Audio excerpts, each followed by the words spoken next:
Welcome, folks. Torah portion, Chumash Rashi. We are in Parshas Bahar. Bahar, we're on top of the mountain. We're on top of the world. Parshas Bahar means on the mountain, right? Mount Sinai. What a place to be. We are the third reading of the Parsha in Vayikra, chapter 25, Leviticus 25, verse number 19. So we are speaking about the sabbatical year, which is every seventh year that you leave the land fallow. And then every 7 times 7 is 49. Then there's a 50th year, the Jubilee, the Yovel year, which the land is also fallow then, right? The land is fallow. And we continue with that conversation. And God's going to take up a conversation over here. Okay. And verse 19. And the land will bear its fruit free. Pirya means its fruit. And you will eat to being satisfied, satiated. And you will live securely upon the land. Okay. Let's see, Rashi. What is the verse coming to tell us over here? The land will give and will dwell securely upon the land. You don't have to worry. Mishnas Batseiris in a year of drought. You don't have to worry about drought. You're going to live securely on the land with your crops. And you will eat and be satisfied.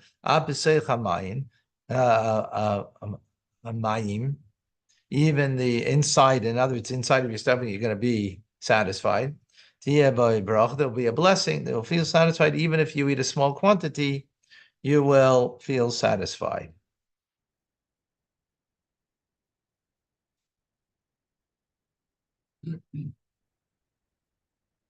Okay. Now, so he's stating the fact, right? Hashem is saying, this is the fact. You're going to be satisfied. Everything will be good. Now he's going to ask the question.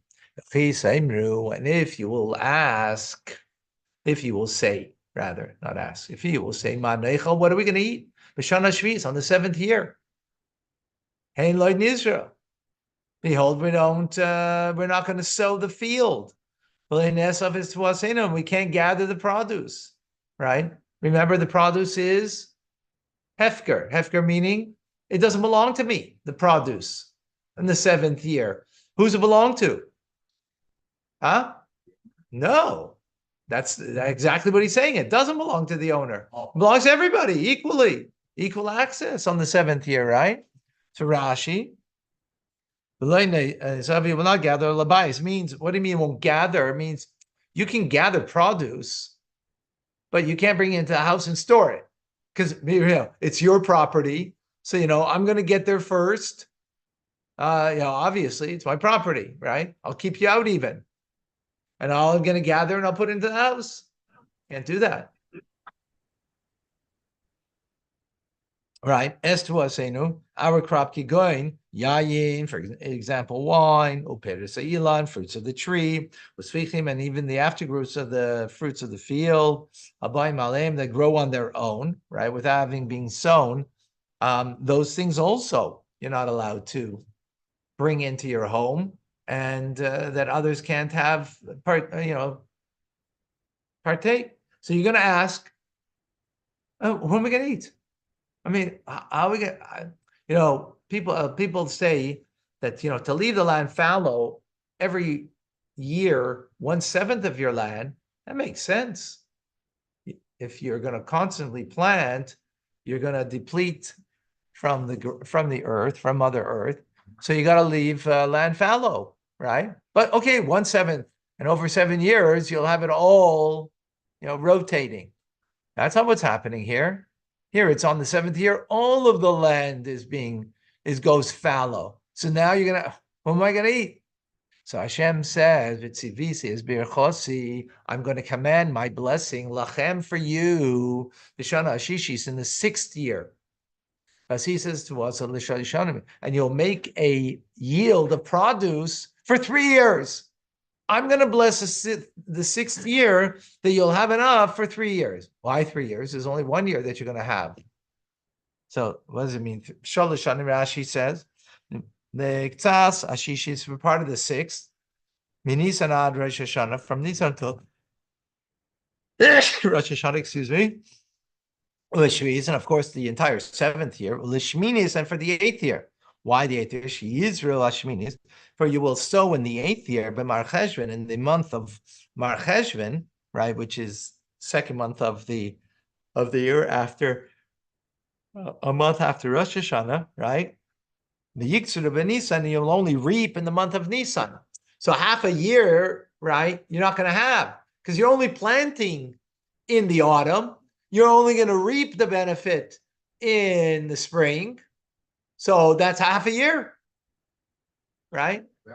So therefore, I'm going to bring, in other words, it's going over 3 years that the blessing is coming. In the 6th year, right, you're going to get enough for that 6th year, for the entire 7th year, and half of the 8th year. We can't store it. And the 6th year you could. Okay. Right? 6th year you could store it. Right? The 7th year you can't store. Okay. The produce from the 6th year you could.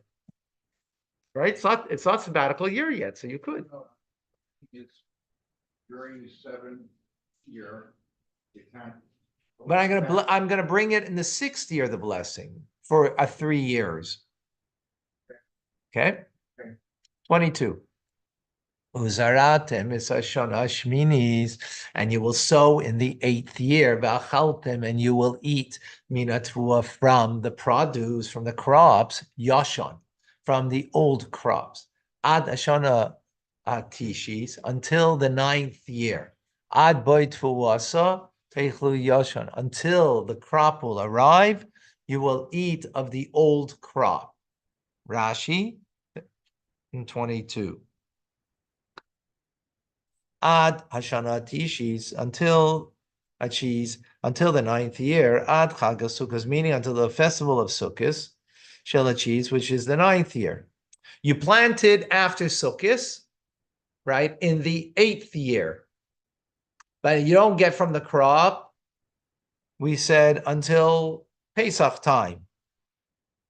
Now we're saying until the 9th year, meaning until Sukkot. Shu Eis Boy, which is time of coming, to also Shoshminis, the crop of the 8th year. The Teicha buys to bring it into the house. Shikol Yemoisakaya is because all the days of the summer, Hayubasada, the crops were in the field, Bigaranes, on the threshing floors, or Betishrei, in the month of Tishrei, Hu Esa Osif Labayis, it's a time of gathering it into that, crops into the house. In other words, what's happening is, it's speaking about, I think, in particularly wheat, because other things, I think so. I'm not certain. Okay. Because you plant in the fall, you reap it, harvest it in the spring, but it stays in the threshing floor. It stays in the granaries, right? It's not yet brought into the home until the next fall, right? Tishrei again. No, that means it's the 9th year. That's the point he's making, right?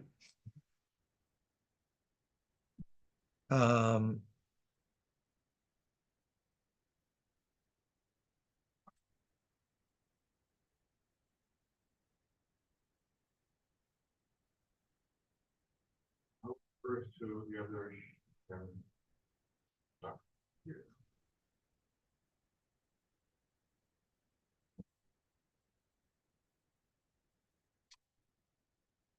So in other words, you're going to have from the 6th year, it's going to last you until the 9th year, because the 9th year is when you're going to actually then have the crop that you're going to bring it into your home, right? Opamim, and sometimes, and there were times, that the 6th year had to produce crops for 4 calendar years. So he explains, Beshishis, in the 6th year, Shalifnei Hashmita Shviz, the 6th year, the year preceding the 7th sabbatical year, right? Which was a time of Yovel, right? Meaning the 50th year, right? Because you had 2 years of fallow when it was the 50th year. You had the 49th year, the 7th year, and then you had the 50th year.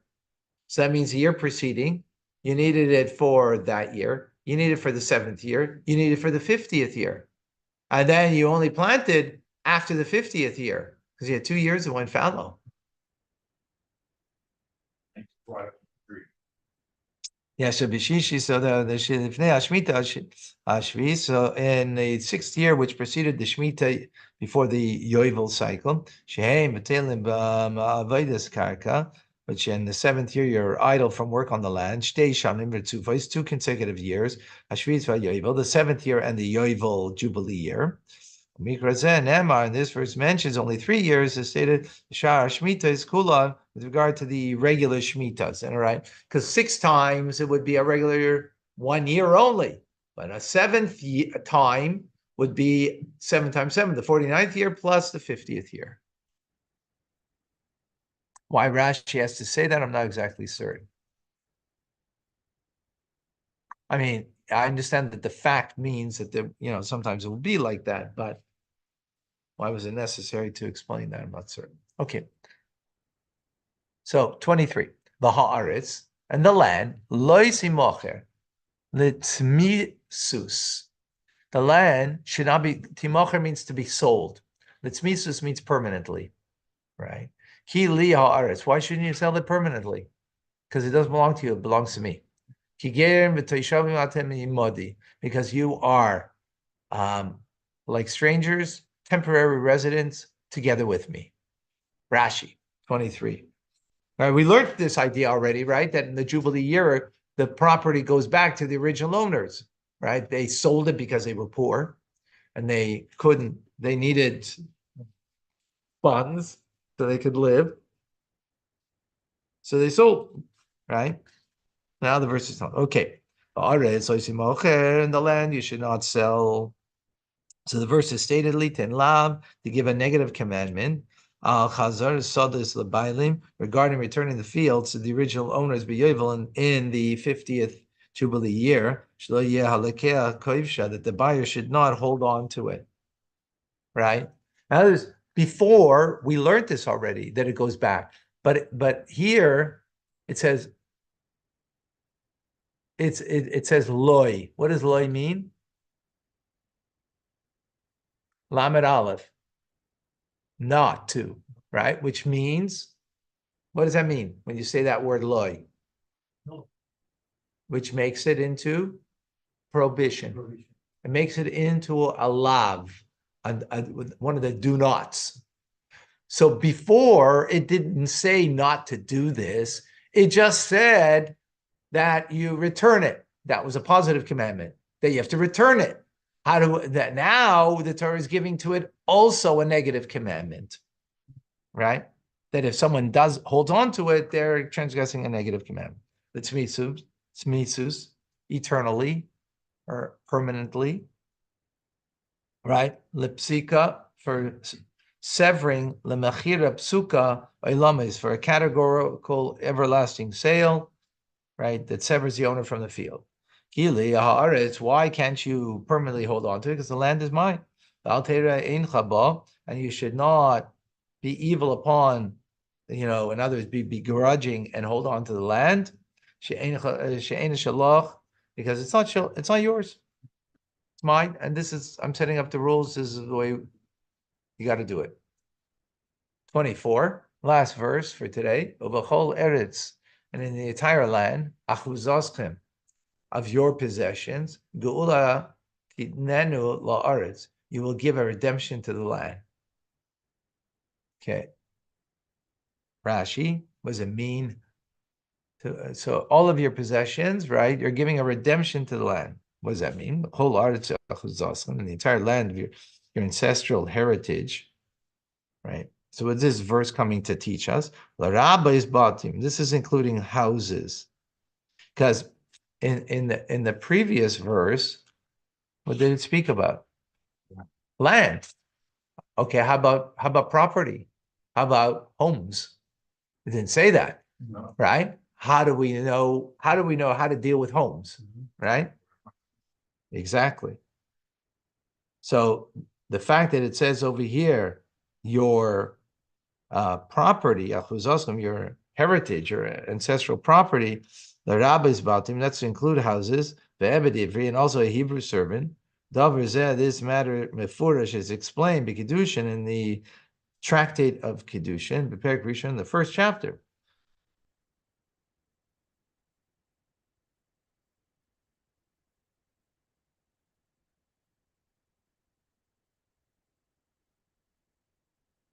Second.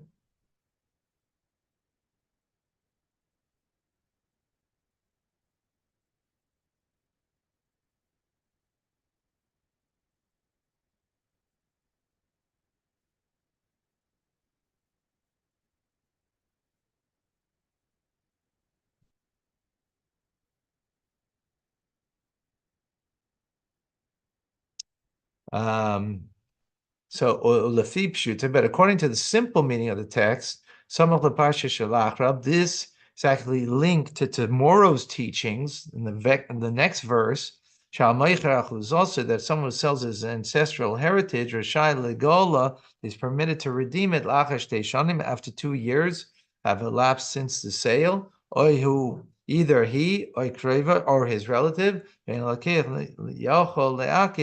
the buyer cannot prevent him from redeeming it.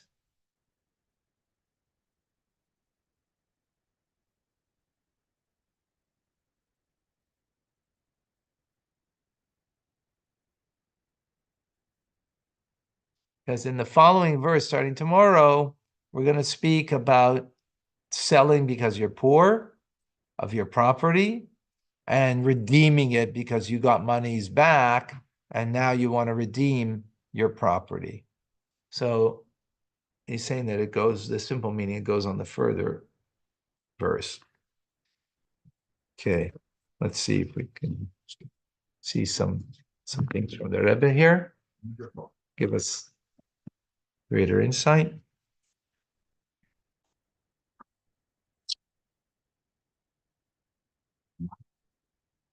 Sicha.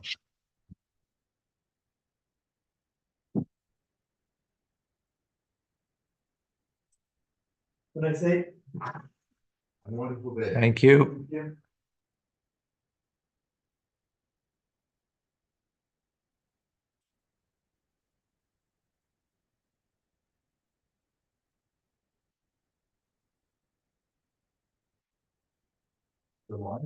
Mm-hmm. Okay.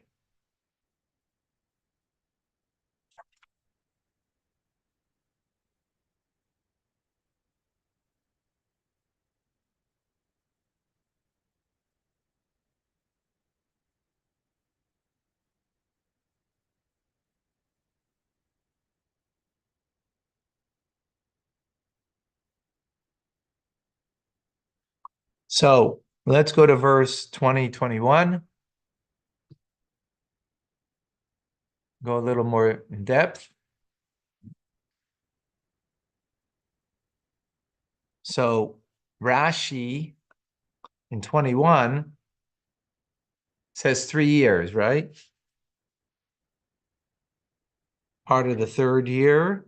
I mean, the part of the 6th year from Nisan until Rosh Hashanah, right?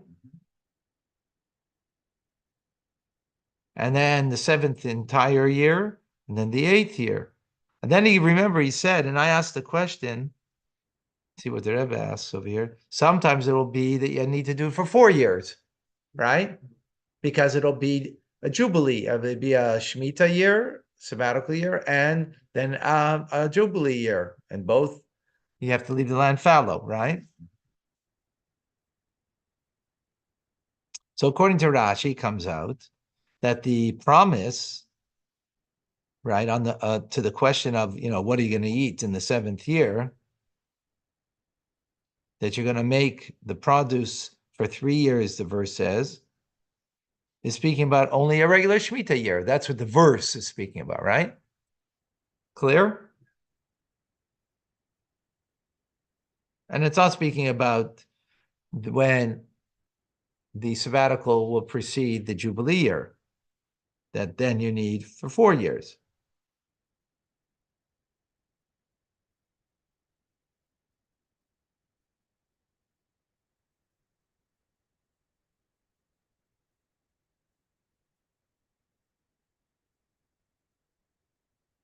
In other words, the Torah is not speaking about at all, speaking about only 3, and it's not speaking about 4. So how do we understand this? So he's going to explain it not in the simple meaning, but on a deeper,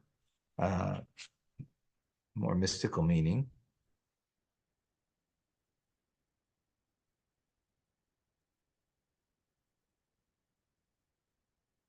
So what's this whole idea of Shemitah, the sabbatical year?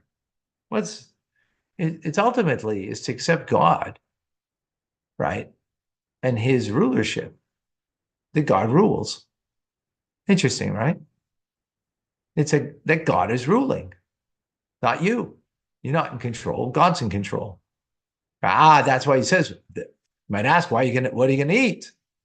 And I was, hey, so I'm in control. I'm gonna give you the blessing, right? A person nullifies themselves, because instinctually, what are we gonna eat? I gotta till the soil. I gotta sow and reap.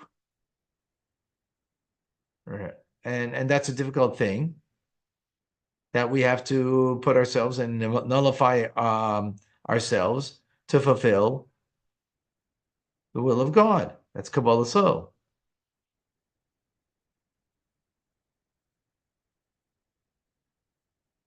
In other words, I have a desire. My desire is, what do I want to do? I want to till the soil, but you know what? I'm not going to do it. I'm going to listen to God and do what he says. I'm going to accept the yoke of God and his desire. I'm not going to, work the land. That's accepting the yoke of heaven, right? But did I change on the inside? No. Just I behave on the outside following the dictate of God, right?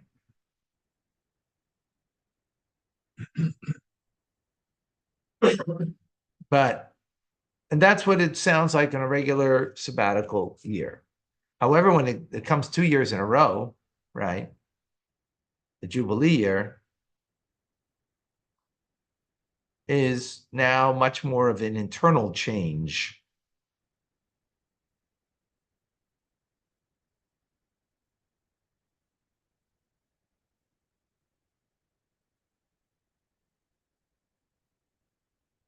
It brings a revelation of the light of God, a godly light that frees the person. And that's what we call it, freedom to the land, cross of Jor. In other words, there's a freedom here. I'm free not to worry about what's going to happen. And that's why the verse only asks about the sabbatical year, what are we going to eat? But not to the Jubilee year. Because the sabbatical year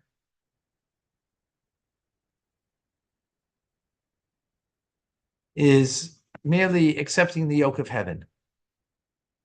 But you don't change internally. And therefore, that's why, since you don't change internally, you ask the question, what are we going to eat in the 7th year? Right? And therefore, the Torah has to respond to you. But when we're speaking about what the level of what, and that's what Shemitah represents, right? But Yovel represents a deeper manifestation of the person where they became free internally, and therefore they don't have a question. That's faith. Yeah, complete trust. And therefore, there's nothing to respond to.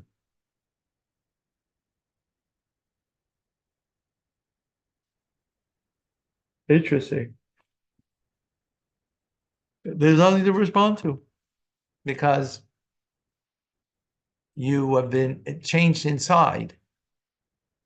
And in a certain way, you can understand it because, to go 2 years land fallow, if you're not going to change on the inside and recognize that God's in control and give yourself over to that, freely, then you're going to struggle a lot.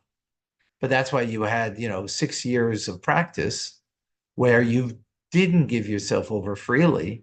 You gave yourself over, but not internally. You didn't act upon the land, right? By sowing and reaping and so on. You didn't do that. But inside, you were kind of nervous. You're kind of anxious. That's why the verse says, Ma noichal, what are we going to eat? God gets that, right? But then you come to a higher level when it comes to the Shemitah and the Yovel, that you're not anxious anymore. Very interesting.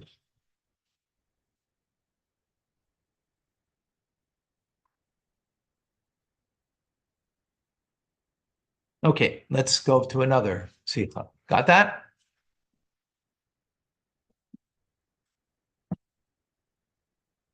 Which year are you not anxious?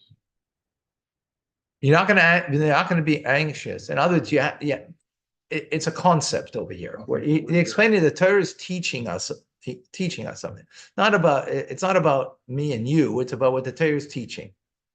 Why is the Torah only coming to say, what are you going to eat in the 7th year? What do you mean? Jubilee year is even worse because it's 2 years in a row, right? Yeah. Because the sabbatical represents, the sabbatical year represents, that we're anxious. And therefore we ask the question, what are we going to eat? So therefore God gives us an answer. I'm going to command my blessing. You'll be taken care of. So you didn't change on the inside, right? God answers, so okay, you accept. And therefore you don't work the land. On the 6th year or the 7th year? The 7th year. It's only the 7th year, the sabbatical year. Well, why would... That's what happens on the 7th year, the transformation in Torah. Okay. No, it's not a transformation. It's an obedience. Obedience is not transformation. You don't need to be obedient if you're transformed on the inside, right? Yeah. Because if you're transformed, then you are it. Obedient means I'm not it, but I'll be obedient to it, whatever it is, right?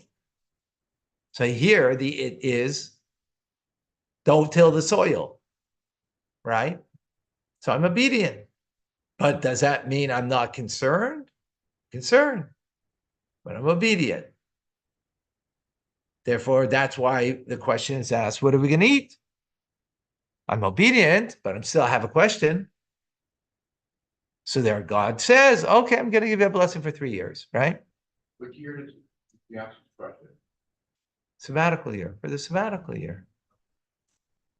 But he doesn't ask the question on the Jubilee year, which seems to be a lot more greater concern and greater anxiety producing because it's 2 years of the land fallow. Is because the Jubilee represents freedom.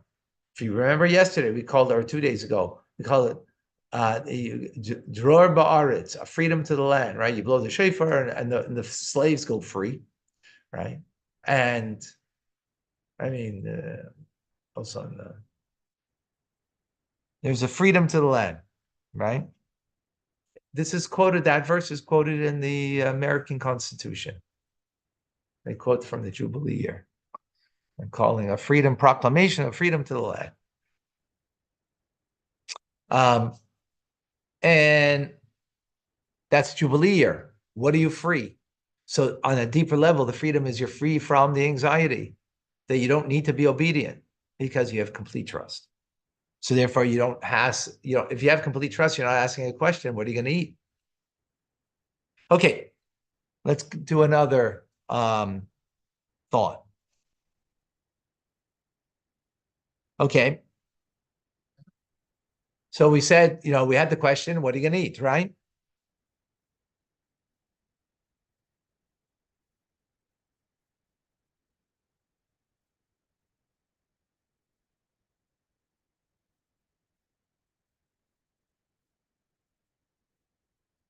So that asked a very good question. When do we learn about Shemitah, about sabbatical year? We already learned it. Today's the third reading. We already read it in the first, right? So let me ask you a question. The anxiety of that you're going to leave all your lands fallow. When will that be aroused in the person? Right away. We only address it now, like at the end of the conversation.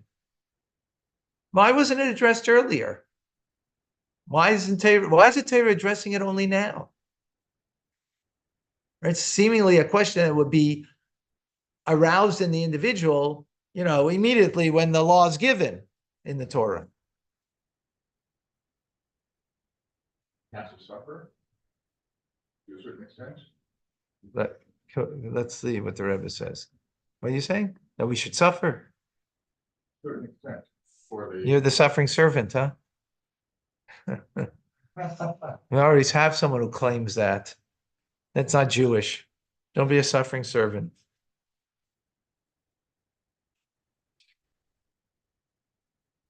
That's the natives, they're all suffering. They're all victims. Don't be the victim. Things aren't in chronological order. Okay, but the question's a question, though. Maybe this is just an example. Okay, but that's not an answer to the question. Everything is very precise. You're right in what you're saying, 100%. It's not but this is not about chronological order. Chronological means historically, right? This is in context of the question. The Torah is asking the question itself, right? Which, by the way, it's very unusual. When does God forewarn that you might have the question, what are you going to eat? Right?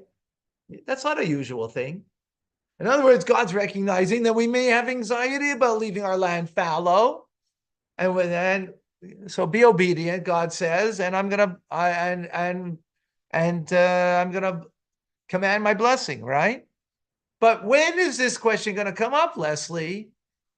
At the beginning. So why not address it right away? Why wait? Like make us suffer and thinking, oh, God, what are you doing to me? Right? Like David said. Oh, as I say, you the suffering should stop that. Don't say that. Okay, first of all, let's see what the Rebbe says. You don't need to suffer. Right? And that's what we're learning in the morning. Mi achi tencha. Right? We want to be God's brother, right? Like Yosef. Not bringing suffering. Okay, so the explanation is, so it says, it says,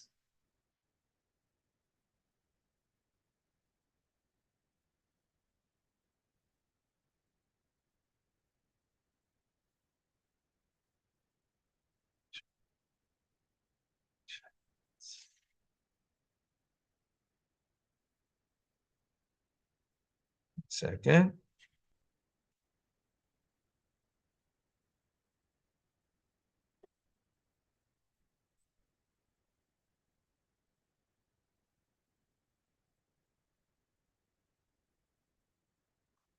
So it doesn't say if you will ask, which means you might not ask. It says when you will ask. In other words, for sure you're going to ask, right? For sure you're going to ask.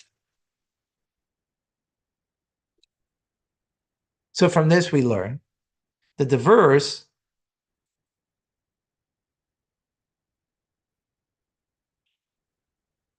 that the verse is not coming, is not asking a question here because there's a doubt whether you could fulfill the mitzvah according to its law. Because for sure, that's not possible that you're going to, in other words, you're not asking the question, how am I going to fulfill the law? No, because there's no question that we have the capacity to fulfill the law.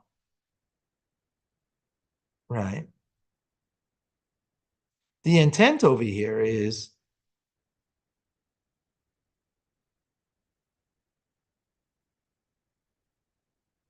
sort of more of like a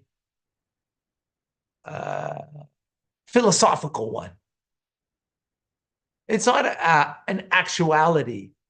In actuality, God gives a mitzvah, we're going to fulfill it, finished. Right? But you will ask, when you will ask, right? It's more sort of like a philosophical question, not a practical one. Practical one, God gives a command, you're going to fulfill it. That's turns out not expecting otherwise, that you may not want to fulfill it. No. So now with that, we can understand why the question is only put here and not with when the law is given in how to fulfill the mitzvah, right? Because we already learned the law previously. Don't sow, don't harvest, and take, and take and store it away for yourself, right? And so on. All the laws we learned earlier. But after all the practical laws we've learned, so now after all of that, so you will ask again in theory, right? In sort of like a philosophical understanding that you want to have, as opposed to I'm questioning whether I'm going to do the mitzvah or not. That's not an issue, right? So now at the end, this is a place to bring up, because it's not about the law here. It's not about the laws anymore, right? It's after we say that the land will give its produce, and you will eat and be satiated, and you will live securely on the land. So everything's been dealt with. Now you might ask, after all that statement, all that of certainty of the laws that you will fulfill, and the certainty of that everything's going to be good. So you might ask, again, in theory, or like philosophically, if you will, to appreciate, deeper, how are we going to eat on the seventh year? So now's the time for that question to be answered.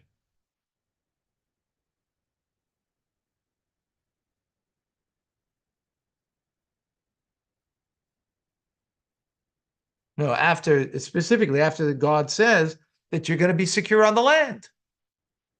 Don't worry, you're going to be secure. You're going to be secure. You might ask, how do we understand that? Like, how's that going to play itself out? Right? Not how, if am I capable of doing this? The question is not if am I capable. If God commands us, we're capable, right?